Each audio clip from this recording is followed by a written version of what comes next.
जय गुरु जी। संगत जी सत्संग है अग्रवाल अंकल का, जिनको गुरु जी के दर्शन प्राप्त करने का सौभाग्य सन 2002 में प्राप्त हुआ, जब उनकी सिस्टर इन लॉ जो थी वो गुरु जी के जलंधर मंदिर के सामने ही उनका घर था, जिन्हें मास्टरनी आंटी के नाम से गुरु जी बुलाते थे।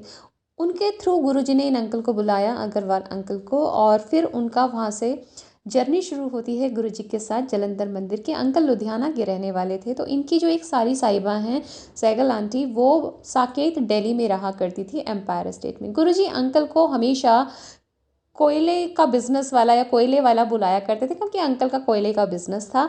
और गुरुजी ने हमेशा संगत से यही कहा कि तुम बस अपने कर्म करो, बाकी फल ना मेरे ऊपर छोड़ दो।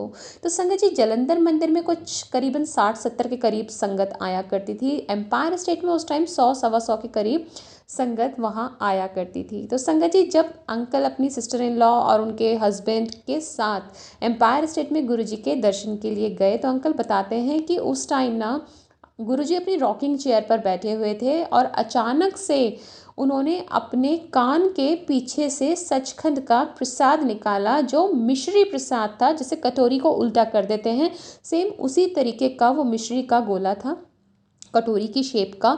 और सारे रूम में ना बहुत ही ज़्यादा फ्रेग्रेंस, खुशबू फैल गई। पर संगत जी वो प्रसाद निकालने में गुरु जी का रंग पूरी तरह से पीला पड़ गया था। अंकल कहते हैं कि उस प्रसाद में कितनी शक्ति होगी, जिसको निकालने में मेरे महाशिव का रंग पीला पड़ गया।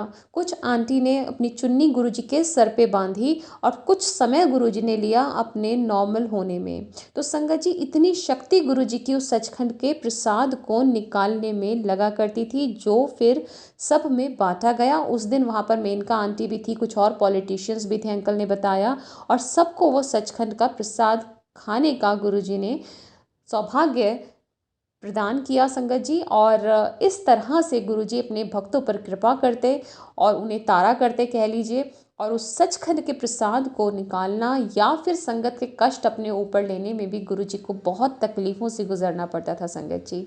जय गुरु जी, शुक्राना गुरु जी।